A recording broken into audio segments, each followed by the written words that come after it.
My name is Terry O'Neill. I'm currently the Vice President-elect of National Pork Board, and I will be moderating this session on U.S. pork exports and international trade, which we all know is very important to our industry.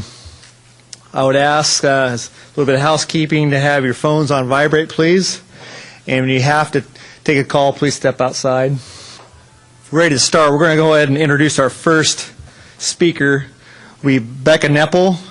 Becca Nepple is the Vice President of International Marketing, serves as the primary National Pork Board staff resource in all international marketing issues, works with MPB pork producer leaders and Producers International Trade Committee to ensure the identification and management of pork industry trade issues and opportunities, and on developing coherent trade strategy and managing emerging trade and market access issues. She also coordinates the development of implementation of the pork industry's international marketing strategies, works on establishing country and marketing priorities, as well as identifying and exploring new and emerging market opportunities. Nepple works closely with funding and management of various trade service vendors and contractors, including Apex and the U.S. Meat Export Federation, which carry out the implementation of the pork industry's international market access and market development strategies. And finally, she wanted me to include that she also grew up on a purebred beef farm outside Manhattan, Kansas. She'll be our first speaker today. And I want to introduce our second speaker, a fellow Irishman, Dermot Hayes. My name is O'Neill. And Dermot Hayes is the pioneer hybrid international chair in agribusiness, professor of economics, and professor of finance at Iowa State University. He is co-director of the Food and Agricultural Policy Research Institute at Iowa State. He has distinguished himself with many awards at the college and university levels for his work as a teacher and researcher. In 2006, he received the Publication of Enduring Quality Award and from the Agriculture and Applied Economics Association. AAEA named him a fellow in 2007, its highest recognition for distinction in the discipline. Besides his analysis of U.S. farm policy and international agricultural trade, his other research interests include food safety, livestock modeling, demand analysis, and commodity markets. Since 1995, he's been a consulting trade economist for the National Pork Producers Council and National Pork Board. So these will be your two speakers. Let's welcome Becca Nepple.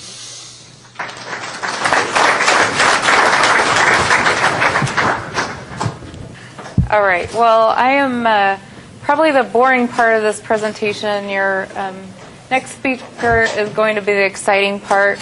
He's an expert on international trade, and I am just simply a staff person. So I'm going to give you, I thought we'd start out a little bit with giving you some background on what Checkoff does in the role of international trade, what kind of our priorities are, and then Dermot's going to get into some of the guts of the global economics. So this here is the goal from our strategic plan to increase pork exports by 9% annually, both in volume and value from 2014 to 2020. It's a lofty goal, but our pork producers are set on working towards achieving that. So I kind of want to set the base work here for this is why we're really focused on exports. And this is a description of how checkoff dollars are distributed in the international marketing front. So a big chunk of that goes to the U.S. Meat Export Federation, who I'll talk about a little bit later. They do marketing promotion, market development, new product work. So they're sort of our international marketing agency, if you want to look at it that way. And then also we work with Apex, which works towards market access, working on addressing barriers, economic analysis, and trade barrier research towards opening those markets, so then USMEF can step in and promote the products within those markets. And then also scientific and technical research on those trade barriers is also another portion of our budget. So I just want to kind of set the stage of that's how Pork Checkoff looks at, or how we fund investment into international marketing. And then also, I think Dermot will talk a little bit more about cuts and where we're exporting what, but If you look at muscle cuts, about 25% of our loins are exported, 45% of our butts, 65% of our picnics, and 40% of our hams, which that 40% is mostly going to Mexico, and then only 7% of our bellies, because we like our bacon here, so we're not exporting a lot. But if you look at variety meats and offals and byproducts, about 90% of these byproducts that are set for human consumption are exported. So we're not consuming a lot of those here. They're being exported. Only 10% of these products that are safe for human consumption are consumed here, and typically in ethnic neighborhoods or areas of the U.S. So a little bit of look back. 2015 year-end exports were down 16% in value. We'll talk a little bit more about that. And then volume down 2%. And this equated to about 24% of our production of pork and pork variety meats. And this is fluctuated within about 22 to 28% of our exports going to international markets over the last few years. And about $48 a head goes back to U.S. producers from the value of exports. We did see some momentum in early 2016. Dermot's going to share more detail on those numbers. But we just got April data this year and are seeing a little bit of rebound, keeping in mind that this is compared to a really tough first quarter of last year. Another pat on our back in 2015 is the MCOOL resolution, where we are facing some stiff tariff duties from Mexico, and specifically Mexico and Canada, and NPPC has worked really hard on getting a resolution on behalf of the industry, so that's off the table, thank goodness.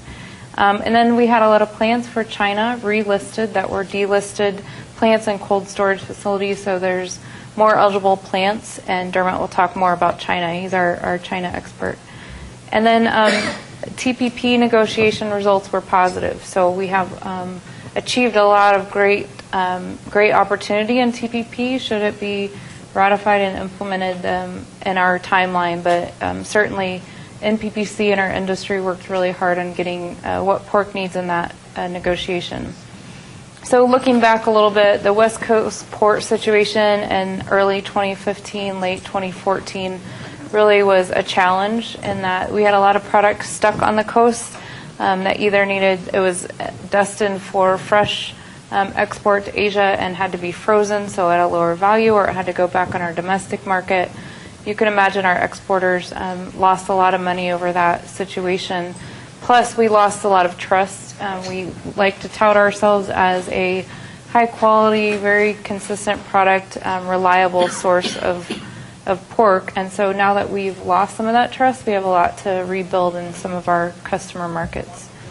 The currency issue certainly has been a challenge when our dollar value is up and either domestic pork prices are down in some of our importing countries, or our other competitors have been down, specifically the EU. We've had to work really hard to fight that. And then also the Russian closure. We weren't exporting a lot of product to Russia, but when they closed to a lot of the Western Hemisphere, we had to, our competitors then, like specifically the EU and Canada, had to find homes for those products that they were exporting to Russia. So they stepped in, they were nimble, quick, and got into some of our markets really, really fast. So we're fighting some of that battle.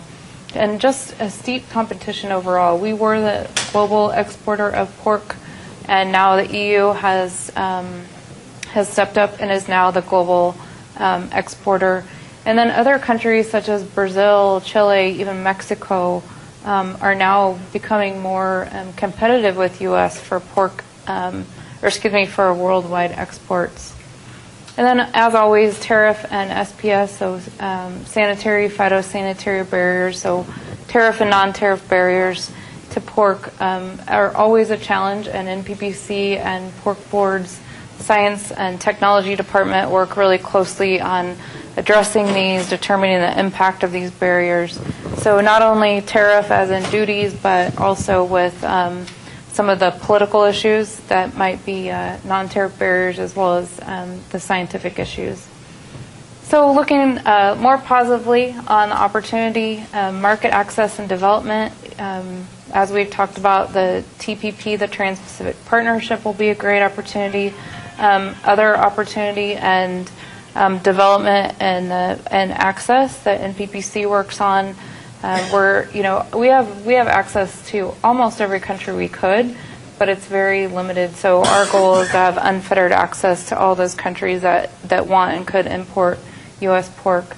And then a lot of relationship building with the U.S. Meat Export Federation. John Henners on their staff is here if you'd like to visit with him more about that. But so rebuilding some of those relationships, having one-on-one relationships depending on the type of market, education and training, educating importers on the value of U.S. pork and how to use it, especially in raw material for processing, and then going all the way to straight to consumer marketing with the example here I have is Gochipo in Japan. That's a campaign that was launched 2 years or a year and a half ago, and it means scrumptious pork in Japanese. And the focus there is really to tout the high quality and taste attributes of U.S. pork. And that's more of a direct consumer campaign, whereas there's other developing markets where we're just working on education and trying to get the importers to understand or logistics of importing U.S. pork. So with that, that's kind of the background on how Chekhov looks at international trade, and I'll turn it over to the more interesting story here. Thank you, Becca. Okay, as you've just noticed, I do have a strange accent. I was born in Ireland, still have the family farm. I actually worked on a pig farm, worked my way up from the guy on the power hose to the guy managing the sow farming unit. So I know a little bit about what your lives are like. That farm gave me access to all the runts for free, and my parents gave me feed, and so I made money off pork, which wasn't hard under those conditions. I'm going to talk off topic for a couple of minutes to get you used to my accent. I'm going to tell you why I have the best job in the world. My primary job is as a teacher at the university, and next August about 130 to 150 kids will show up out of high school, mostly from Iowa, a lot from Illinois and the surrounding states, and I'll be their first teacher. I get to expose them to supply and demand, international trade, comparative advantage. I'm the only teacher who doesn't have to proctor their exams. Those kids are honest. I teach them at an honors level. I set the standard, and they just jump over it. They don't know how to think this is hard. They have good ethics, and they're smart, and they know mathematics coming in. So there's something really good going on in rural education in the U.S. We have more companies every year than we have students. Every one of them graduates with an average of about 50,000 plus a pickup. 100% placement. My own daughter was not like that, but I saw that if she hung around with those guys, she might benefit from it. First semester, she showed up in class. Everybody was to describe what they did in the summer. They all had 2 jobs, and they played baseball and they hunted. And my daughter said, "Well, I binged, watched Gossip Girls." That was her summer, and now she's one of those. I get to practice what I teach. I get to work with NPPC. I remember when the South Korea deal was going down, I lost the free trade with South Korea. That it has been fully implemented this year for frozen product and soon for fresh, 0 duties. I got to work on that over a weekend, and now it's coming to fruition. I got to work a lot with NPPC on TPP. Some of the students from the program, such as Courtney, have gone on to leadership positions in industry, and is Drew here? I get to see the kind of the full circle of teaching and then implementation. And then I get to take those stories of being part of that, a tiny part of that, back to the students. So I'm going to tell you how old I am here, but Drew's dad is here, and he took a class from me a long time ago too. Okay. You saw a long-term projection from Becca for rapid growth in exports. I'm going to tell you a little bit about the economic fundamentals there, why I think that's a reasonable goal. Some of you might be thinking about expansion, so don't ever base decisions on anything I tell you, but at least you'll know the structure of why I'm optimistic long term. Why the market is so sensitive. You may have noticed a big bump in cash hog prices, our futures. Last 2 or 3 weeks, they were up between $6 and $10, £100, depending on which contract and which market. That is due to one of the things I'll talk about today. And I'll talk about why it's so sensitive to those export issues. I'll talk about the rest of this summer and on the fall and where the export opportunities are, which might give you a hint about where prices will go. I spoke last year, and I was pessimistic, very pessimistic, because we had an opportunity in a market, but we had some barriers and we couldn't get the product in, and we ended up having to price that product at a very low value. I'm not nearly so pessimistic this year. In fact, I'm optimistic. And it all comes down to one big market, China, and spend some time on that. Okay, crop acres per capita. This is the number of acres available in each country for each person in that country. And you'll see China has about 1/5 of 1 acre for every person. And so you've got to feed one person on 1/5 of an acre. And then Thailand, the Philippines, Vietnam, 90 million people, very little land. Japan, same thing. Now, take a look at Iowa and Minnesota. We live in a very unusual place. If you haven't traveled, you don't appreciate it. The rest of the world does not have that kind of resource, and we do. And all trade really is taking product from a surplus area to a deficit area, to where it's scarce. That's all it involves. And the people who do it make money because the product isn't valued very much in the area where it's in surplus, and it's valued very much where it ends up. And so trade makes money for everybody. And think about what would happen if we had free trade between those blue bars on the right, Iowa, Minnesota, and all of those other bars, those 1/5 of an acre. Enormous product would flow from one to the other, and it would be the kind of products that use intensively the asset which we have in abundance, meaning land-intensive products. The most land-intensive products are soybeans. Corn is close, but you can package corn and soybeans into an animal called a hog and move it far more effectively. So if we had free trade, you'd see a lot of movement of the surplus products from the 2 tall bars into the deficit areas. Trade agreements. Fantastic talk just now at lunch with Darcy Vetter. We're lucky to have people of that caliber in our government. But they've gone viral. And here's why. Let's say country A and country B each have the same access to country C. And then country A forms a free trade agreement with country C. Now country B has a problem because country A has preferential access. So country B has to sign the agreement. There's no alternative. So these agreements have become viral. We went from an old world where we tried to get 180 countries together in the WTO and they could never get to a deal, where now we have 3 or 4 or 5 countries, South Korea, Australia, New Zealand, Chile, who are going out and signing these bilateral agreements and getting preferential access, and the rest of us have to follow. And so I'm pretty confident that we will, for example, sign TPP, not because of any election process here, but if we don't, we're going to lose a beef market in Japan to the Canadians. We're going to lose, and we've already, much as we're losing it to Australians already. The European Union has a free trade agreement with Japan. If we don't sign TPP, European pork is going to go into Japan, and U.S. pork will be at a disadvantage. So it's happening everywhere, and I'll show you some maps of that. And I lived through the negotiations of the South Korea free trade agreement, and then we changed governments, and President Obama, you may remember, said he wasn't going to implement that deal. And then Europe had a free trade agreement with South Korea. And so we had to sign it. We had to implement it because we would have lost all the markets we had in South Korea had we not. And that's why you can look forward to a world where you will see a movement of some product from those tall countries, those Iowa, Minnesotas with a lot of land, into the deficit areas. It simply is happening, and there's nothing any politician can do about it because we can't afford to not do it. And as I said, Japan today is negotiating an agreement with the EU and Canada. Canada in TPP and Canada outside the TPP. And if you think of agriculture and our access to Japan, if we have to pay duties and Europe and Canada do not, we're going to lose that market. And so you can plan on a world sometime in the future where we have much more free trade agreements. This is just one country, Chile. The red dots are countries with whom it now has agreements. Chile is one of the leaders in this. And Chile is booming if you haven't been down there. Korea, another implementer. All those red dots are countries with whom it has or is implementing free trade agreements.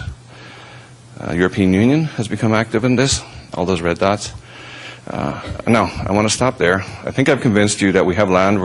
If we had trade, we'd move with more land-intensive products. The question is, do we export it as corn and soybeans, or do we export it as boneless box pork, or beef, or chicken, or dairy? So it comes down to a transportation cost. And if you think of how many pounds of grain there is in a pound of boneless boxed pork or picnic, and compare that to taking that grain, putting it on a truck, on a train, on a barge, on a ship, getting it into Japan or China, putting it into a bag, putting it on a truck, getting it up to the top of the mountain and feeding it to a pig. And the alternative is to put it into a reefer and straight into Shanghai or Tokyo. It's far more efficient to move the finished product. Now, I should be able to prove that. Well, what I'm going to show you next is a bunch of countries with whom we have some kind of access. Not perfect, but some. And I'll show you what happened to the share of their pork that is imported relative to what they consume. So if you see a number of 30, it means they're consuming 100 pounds of pork, 30 pounds is imported. 30% of the pork consumed is imported. And then look what happens over time. You got Australia. We have a FTA with them. Colombia, Honduras. We have a fantastic free trade agreement with Honduras, the CAFTA. We have some free trade with Japan, at least under the beef and citrus agreement, and then the WTO. South Korea, Mexico, New Zealand. And what happens when we get an agreement is at the beginning you have mostly corn and soybeans going over, and after about 10 years you get 40 to 50% of the product that they consume is actually imported. That's the fundamentals of the transportation cost economics. So we have land, we're going to export the land, we're going to have a lot more free trade agreements, and when they happen, it's the finished product that moves, not the raw product. If you see a grain train moving, there's a government regulation somewhere. Otherwise, it will be moving in the form of packaged pork products. We don't export corn and soybeans to Arizona with which to produce pork. Denmark doesn't export barley to Germany or Italy. It sends the finished product. A grain train is the sign of a government distortion, and Asia in particular has wanted to locate their livestock industry there, so they put barriers on the final product and not on the raw material. Okay, I belong to so what I've said so far is meat imports are going to grow, and I think you're all here because you know that. Question is, where will they come from? Who has the competitive advantage? Is Lee Schultz here? Lee Schultz and I will, in a couple of weeks, go to an international benchmarking group. People from every country show up. Got 300-line Excel spreadsheet. Every detail of a benchmark group of pork producers, we have a line for. And we do that. We'll meet with the people from Denmark and Holland and China and Vietnam. We'll all put the same spreadsheet together. If there are differences, such as the head-on versus head-off, we'll adjust for that. And we can come up with a very precise estimate of what production costs are. And that's what I've shown you the 2014 numbers here. The U.S. is on the right, and the only country that was close to us in terms of low production costs was Mato Grosso in Brazil. Mato Grosso does have lower production costs than we do, but they have foot-and-mouth disease. Their beef animals commingle with wild animals, and so they vaccinate for that disease, and so they're not really a competitive threat. The key numbers are the ones in the middle. They're the European countries, and they had, in that year, significantly higher production costs. Now, I don't have the numbers for today, but what I can do is take the new exchange rate. Our dollar is much, much stronger than it was then, and change the capital costs and the labor costs to reflect the fact that our exchange rate is stronger. I do not have to change the feed costs. Think of a world where the euro fell by 10% relative to the dollar. It is true that the Europeans will be getting a better price for their hogs on the international market, but they're also going to have to pay 10% more for corn and soybeans. So you don't have to adjust for products that are essentially priced in dollar terms. So it's just the non-feed costs I'm going to adjust, and that's what the new numbers look like as of a couple of days ago. Again, Mato Grosso beats us. Canada now beats us slightly, but the European countries are still significantly higher. By the way, if anybody wants this presentation, I'll email it to you. I'm sure you can see it as well as you'd like. Sweden, I left in there. It's not a huge country, but it does have a lot of regulations, and you can see what regulations do to the cost of producing pork. It really has priced them out of competitiveness in a world where their producers have to compete with pork from Denmark and Ireland and Poland. So it's a tough time for that industry. And if you have concerns about regulations, you probably should, because the Swedish pork industry has been decimated. TPP, real quickly, just the highlights for a pork producer. Japan has agreed to eliminate the ban or their duty on processed pork completely over 5 years. And there's a somewhat generous definition of processed pork. If you take a shoulder and grind it up and add some seasoning, that's processed pork. Ground pork is processed pork if you add some seasoning. So a lot of the trimmings and picnics can go over there pretty well duty-free after 5 years. The ad valorem duty, that goes away completely over 10 years. And then the gate price, which is complex, but the bottom line is the maximum duty on any cut going into Japan will be about 19 cents a pound after 10 years. Now, that's a country where production costs are more than twice the cost of ours, and what we'll have access duty-free for the loin and tenderloin and belly and ribs, and picnic and trimmings, all duty-free, and then the ham and the shoulder would go in with a maximum duty of about 19 cents. When you take that duty on each cut and build up the carcass just as the USDA does, you get about a 4% duty on product going in, and their industry cannot compete at that level against chilled, high-quality U.S. pork. We do the same in Vietnam, 90 million people, duty-free access after 10 years.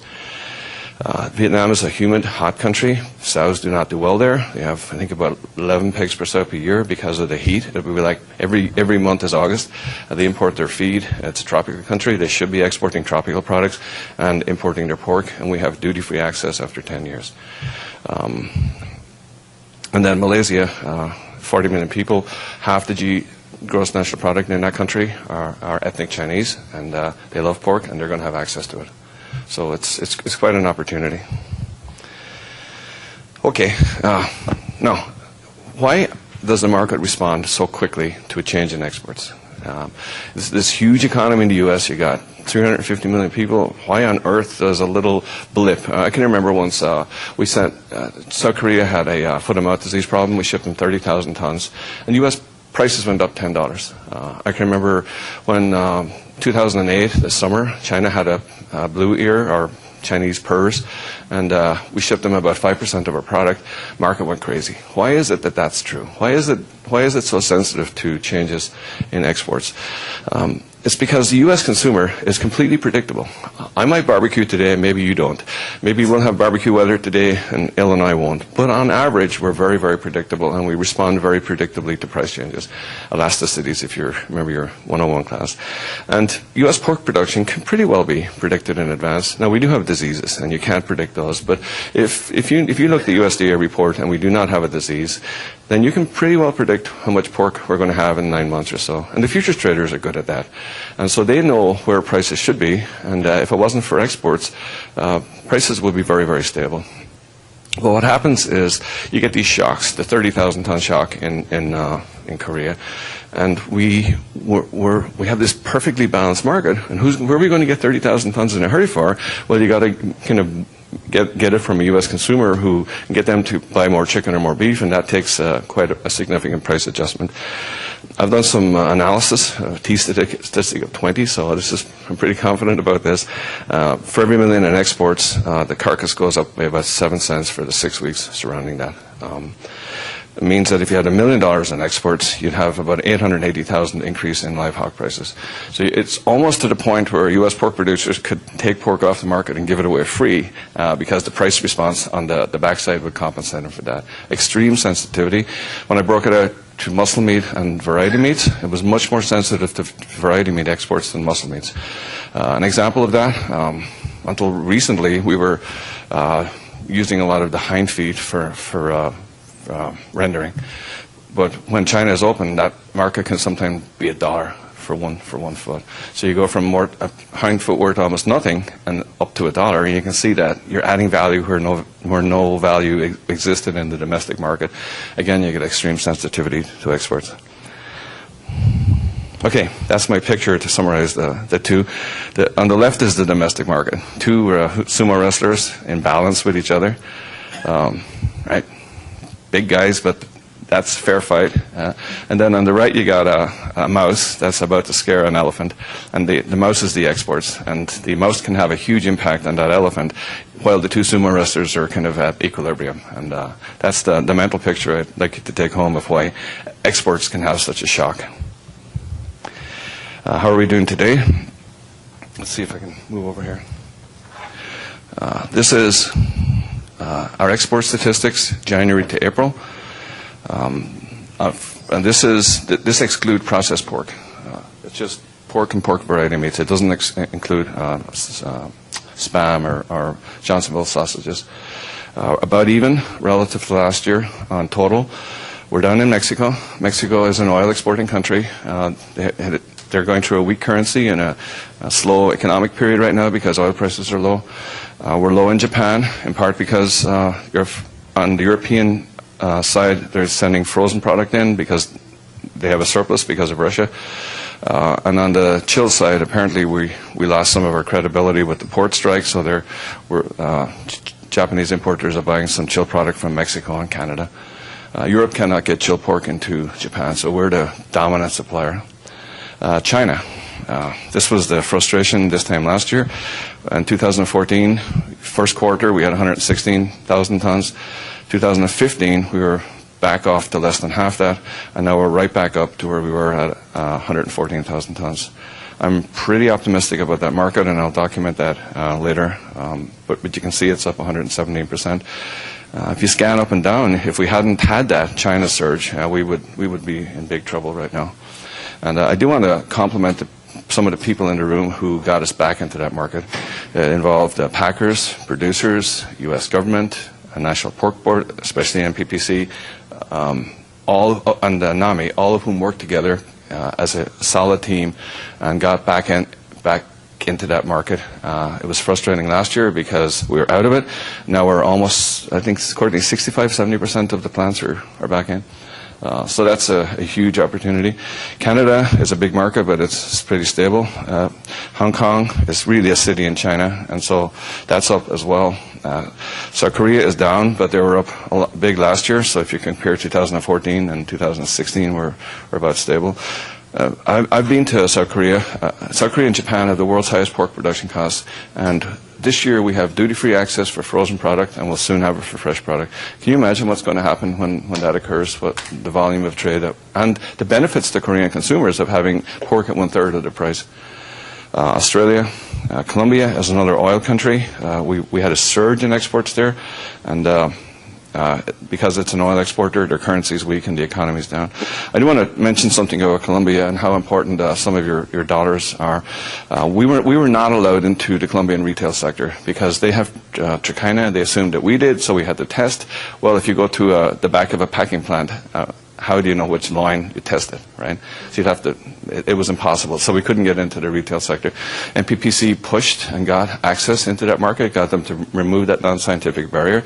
Did that in Colombia and in Peru, and is currently doing it in just about all the countries. And then we have access, and I think it's about $100 million move right there just to get access to the duty-free access without trichina tests into the Colombian retail sector. And then we have free trade with the Dominican Republic, Honduras, and Guatemala. They're all benefiting from cheap oil, and they're growing because we have free trade with the U.S. So we're seeing these surge in exports into Central America. So Central America does well when oil prices are down. Colombia does poorly, as does Mexico. And if oil prices go back up, the reverse will be true. And then I'm just going to... Next I'm going to show you just the April numbers down because this time last year the pork strike was over, so we had a good April in 2015. The same pattern with Mexico. Now look at China. We had in just 1 month 35,000 tons into China. Compare China against Japan in April. Becca, I had a bet with you that we would see China exceed Japan in volume terms, and it's already happened. Now take China and Hong Kong and compare it to Mexico. You got 35,017, 40, 52. Right now, China is importing about as much as Mexico. And I would bet with anybody before the end of the year, China will have more value than Mexico. So it will become our #1 volume market. Now, I've been at this for 30 years, and I've never seen a change at the top as rapidly as this. It's happening in front of our eyes. Australia is down, and for those of you who watch the futures, you see these big movements in months, and I've learned this.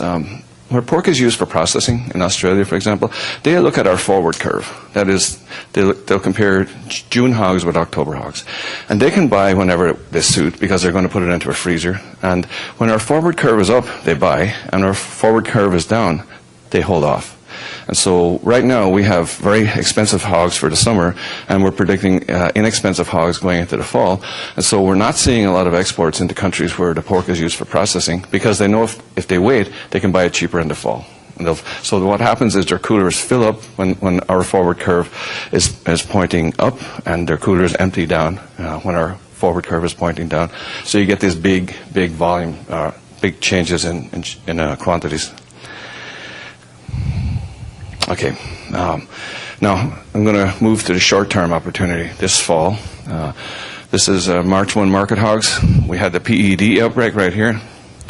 And you can see that we recovered from that in 2015. And March 1 of this year, we have even more animals. So we have a lot of pigs in last fall, and we're going to have even more pigs this fall. The breeding herd is up. People made money, so they expanded. And the breeding herd is just about touching 6 million. Remember that number, 6 million sows in the U.S.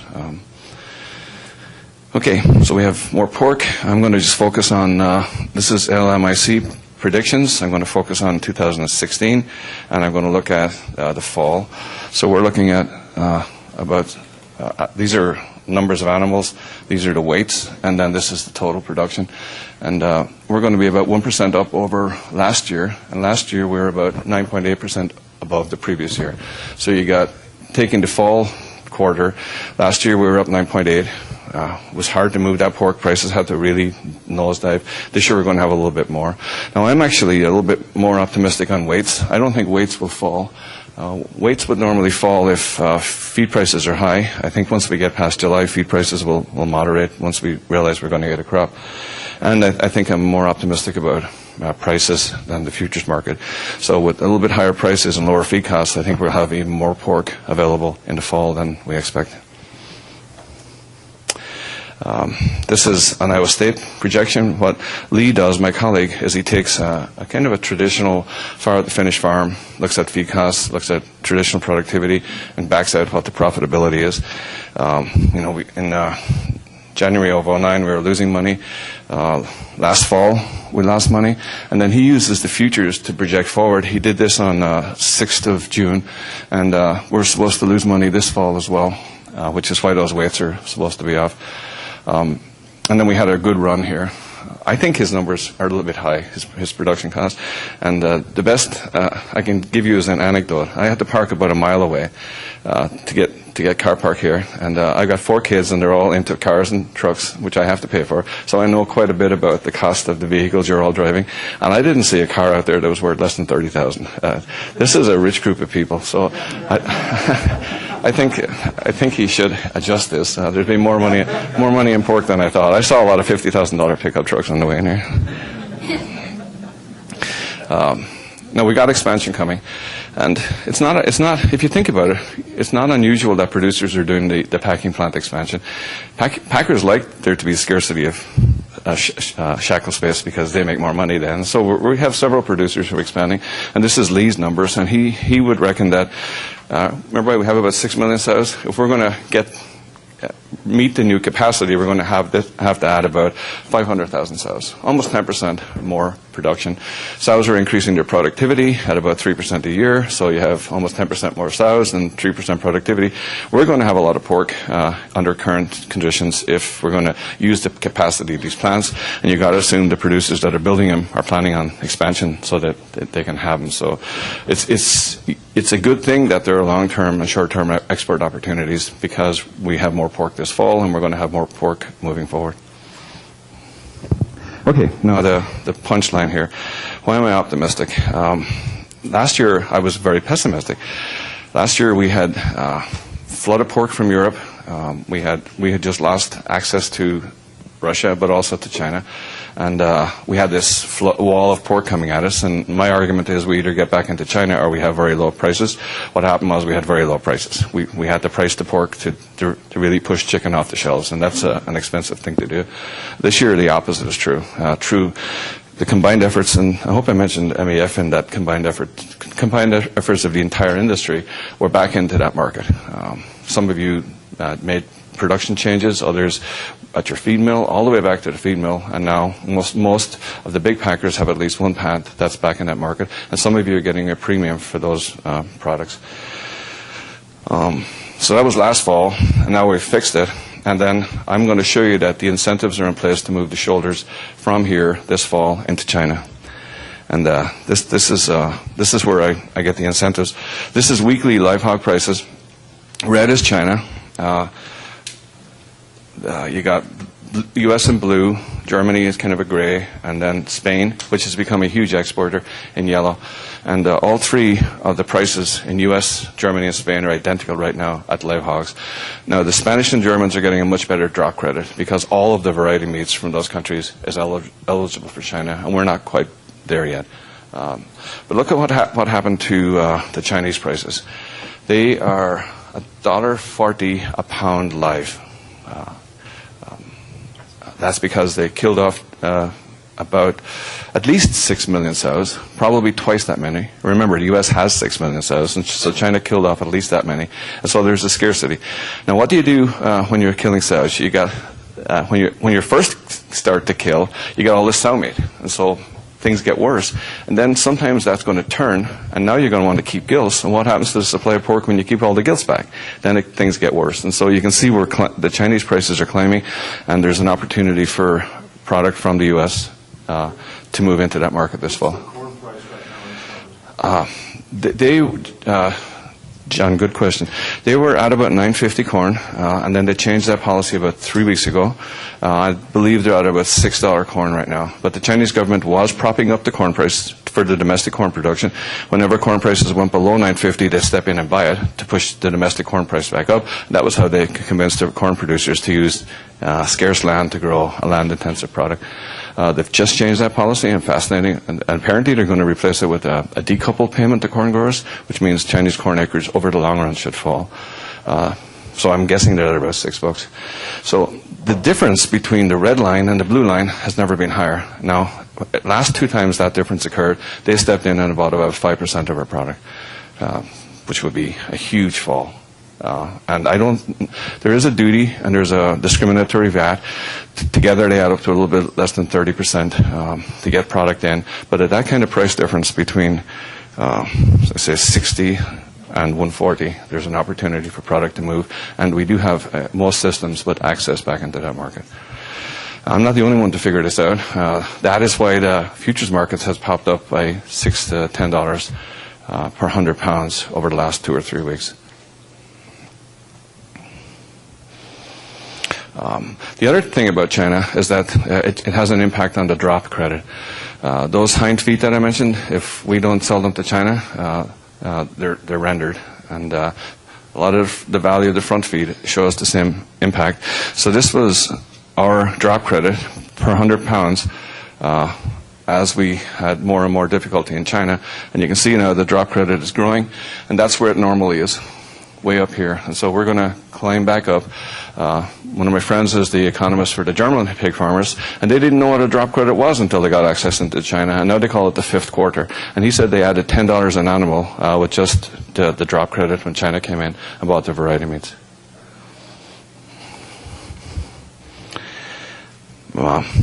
Just more on China. This is their imports. just for the year ending in April. In the year ending in April 2016, they imported 2 million tons of pork. 2 million tons. That country is no longer self-sufficient. We don't really know how much pork they have. It's somewhere between 30 million tons and 50 million tons. So at 30 million tons, they're importing 5 or 6% already. And I think that could go easily up to 10%, because the number one thing the Chinese government worries about is riots because of high food, and high food is in part due to a change in the meat product that is dominant, which is pork. The joke is the CPI in China stands for Consumer Pig Index, because that. So I think they're going to let it happen, and they're letting it happen. Germany is taking advantage of it, almost 500,000 tons, and Spain has come out of nowhere, and Denmark, and the usual suspects.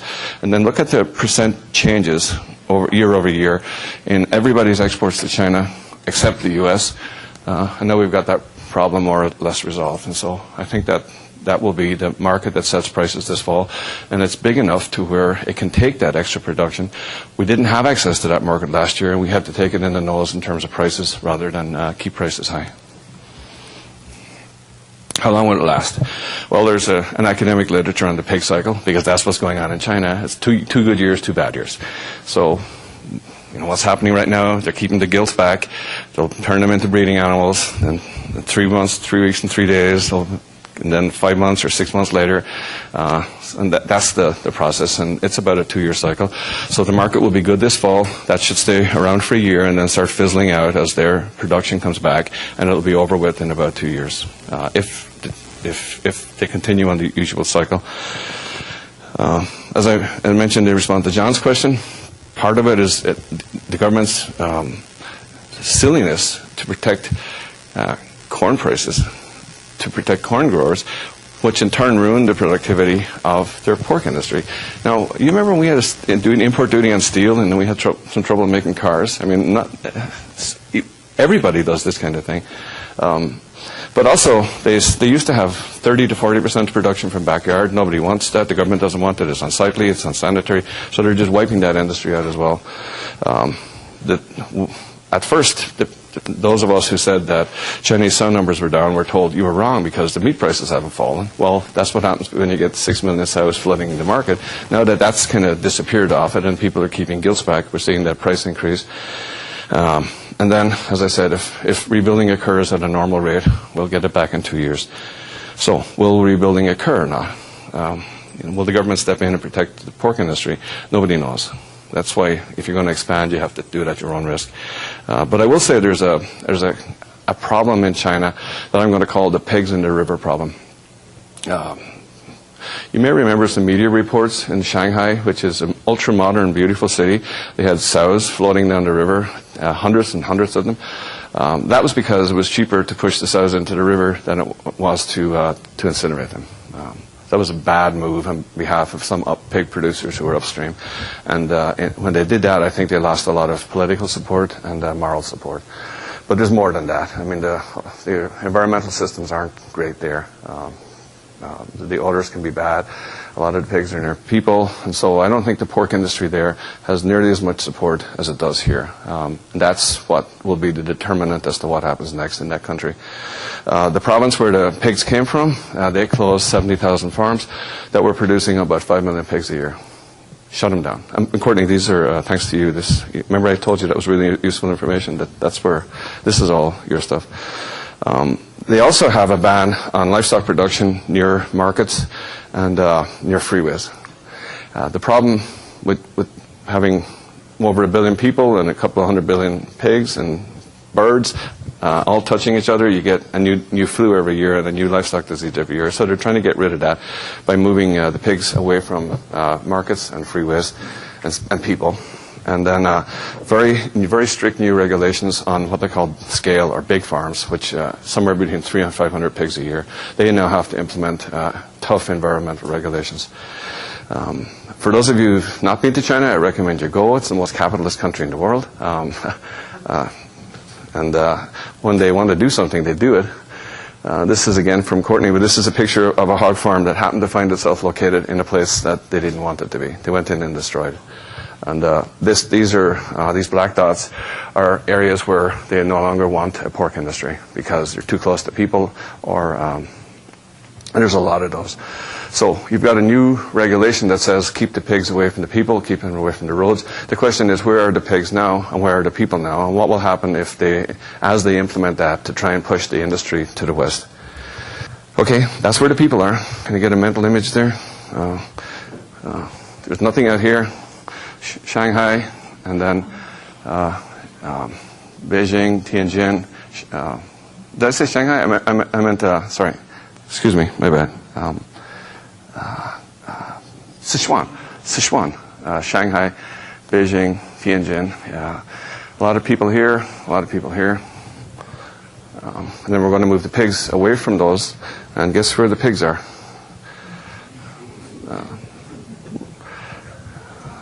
So that will determine the future. If they implement the rules as described and try and move the pig industry here and here and here and here,